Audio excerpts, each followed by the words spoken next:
শান্তিনিকেতন পৌঁছে বিকালে চায়ের সঙ্গে একটা তাঁতও চাই, তাই এই ছোট ছোট নিমকি গুলো চায়ের দোকানেই পেয়ে গেলাম। দাম খুব বেশি নয়, 2 টাকা করে, কিন্তু খেতে ভারী মজা। এরপরে খেলাম আমরা রাতের ডিনার।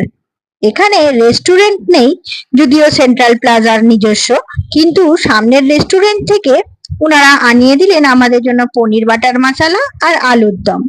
রুটিগুলো বেশ নরমই ছিল, হাতে গড়া ঘরোয়া রুটি, তার সঙ্গে হালকা ধরনের এই পনির বাটার মশলা, খুব একটা ঝাল মশলা নেই, মিষ্টি মিষ্টি বলা চলে, বেশ ভালোই লাগলো।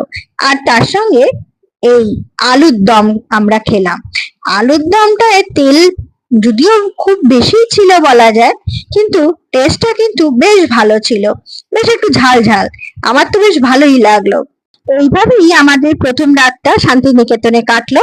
ভিডিওটা পুরো দেখার জন্য সকলকে ধন্যবাদ জানাই।